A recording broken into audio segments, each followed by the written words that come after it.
Welcome back to Self Love Life 101. The theme of today's episode is toxic people. And I'm sure everybody has a story about the people in their lives who are toxic. And I want to share with you today, how do we eliminate toxic people from our lives? So we're going to get started. The first thing is, have you ever had someone in your life who just everything you did, they were negative about it, or they tried to convince you to believe that something that you're doing that is positive is negative? Or it can be when good things are happening in your life, there are people around you or people that you're surrounded by who will make you feel like, oh, that's no big deal. Oh, you won that award, that's no big deal. Or you did this. In colloquial terms, we refer to those people as haters. But if we really think about the root of people who could be called haters, there's something insecure deeply about that particular individual. And so when we think about toxic people, we also have to think about the root of why they may be toxic, the root of why they may be quote unquote haters. So where does that leave us? And what do we do in the presence of haters? So the first thing we can do is actively remove individuals who are toxic from our lives. And that can be really difficult because sometimes these toxic people may be in the form of family members, maybe in the form of friends, and there may be a long history or a long relationship with these individuals, and we may feel like, I don't really want to leave this person out of my life because it may be, it may make me sad to remove this person from my life. But just think about it. Make a list of all of the positive things this person has brought to your life and all of the negative things this person has brought to your life. If your negative list is much longer than your positive list, then you really need to consider, do I need this person in my life? Why should this person be in my life in the first place? So another thing we could do to remove haters from our lives is coming up with something called the Elimination Diet. Yes, I said the Elimination Diet. So if we would treat our friendship circles and our personal circles as a sort of diet where we could eliminate who would be in our space and why, I want you to really think about it. Who would be eliminated? Kind of like if you developed a new diet around food, you would eliminate the things that are not essentially good for you, right? So whatever those foods are that you feel are not beneficial to your well-being, to your progress, this toxic people elimination diet would be the same. And so you would start with a list of, okay, who are the individuals that make me feel bad about myself? Who are the individuals that take more than they give? Who are the individuals that continue to make me feel like I'm going crazy, right? And you would just remove them. And so removing them could be, some people choose to actively tell people, I am a big talker myself, hey, I don't like the way you've been doing XYZ. I don't think this friendship is working out. Kind of like a breakup. Let's move forward. Some people choose to just ghost the person, just totally stop speaking to them, stop all communication with them. That's another way to do it. Depending on how long this individual has been in your life, that may be a pro or a con. So you need to create some kind of elimination diet, and keep in mind that this elimination diet is going to eventually make your life better, because it doesn't mean that individuals can be positive all the time, but it does mean that we need to create as positive, well, as much as we can, as positive as possible environments for ourselves and for our well-being. So in my last video, I also talked about this concept of looking in the mirror, and I said, we're going to talk about looking in the mirror for our whole selves. So I want to connect looking in the mirror to eliminating toxic people from our lives. So it's impossible for us to eliminate toxic people from our lives when we don't really look in the mirror and really see who we are. So not looking in the mirror as some kind of superficial, do I look good? How is this outfit or whatever? But looking in the mirror to really see, who am I?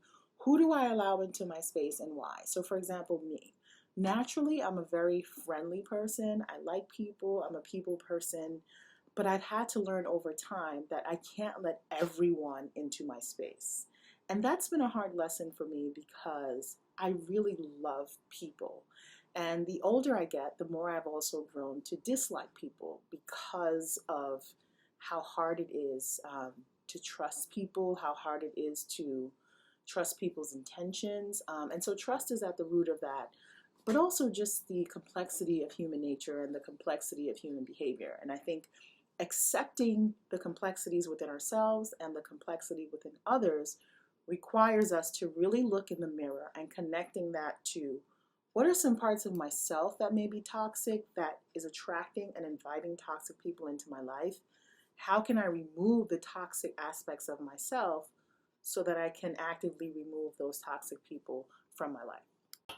And so the last thing I want to talk about is embracing positivity. And so we live in a society, a culture where this notion of embracing positivity is kind of viewed as corny or cheesy or, cliche. But embracing positivity is really a powerful thing that can transform your life. Embracing positivity means that we also do our best to sort of control the thoughts that we have, right, that are very powerful. If we're constantly thinking about negative things are bound to manifest themselves in our lives. If we're thinking about positive things or ways to positively push against the negative things that are happening in our lives, because we're human, right? So negative things are going to continue to happen. Negative things are going to continue to present themselves to us.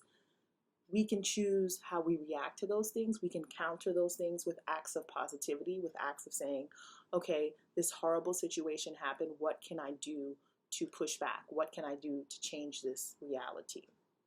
As opposed to just wallowing in sorrow and crying, because as long as you're human, negative things are going to happen. That is a fact. As long as you're human, you're going to die, right? And so thinking of fatality, right? Knowing that we're going to die, how can we live each life in our best possible way? So embrace positivity. It's important to embrace positivity, but it's also important to know that positivity is not a weakness. Embracing positivity means that we're going to actively push against the negative things that are bound to happen. So just to wrap it up, I want to remind you of the lessons today. The first is we must remove toxic people from our lives. And in order to remove toxic people from our lives, we have to be able to look in the mirror, investigate and interrogate things within ourselves that are also toxic, that may be implicitly and explicitly inviting toxic people in. That's step one. Step two, you have to do an elimination diet where you actively remove toxic people from your lives. How you choose to do it, I can share. I personally, sometimes I ghost people because I just don't even want to do it. So I end all communication, I cut it off, and I keep moving. And I've done that to folks who have been in my life for over 10 years, depending on the situation and if I felt that they needed to be removed. And so I'm very extreme with how I remove people from my life. That's my way. If your way is more of having a conversation or engaging, and to be clear, there's always a conversation that I have with the individual before the actual ghosting. So it's not like I just ghost and disappear. There's usually a conversation, some kind of dialogue. So that's something else to think about. And the last part of it is embracing positivity. Embrace positivity. Embrace being positive. Embrace a culture of support for others and for yourself. Embrace being genuinely happy for others, even when you may be at a stage in your life where you're still trying to figure out what to do. And so I want you to really do that. And I want us to really start looking in the mirror more and really thinking about who we are internally and externally, and how that is shaped by how we see the world and how we feel about ourselves. So until next time, Self-Love Life 101ers, I ask you guys to rate, comment, and subscribe. If you have not subscribed to my channel, please do so already. Check out the blog. Everything is in the description box below. Okay, bye.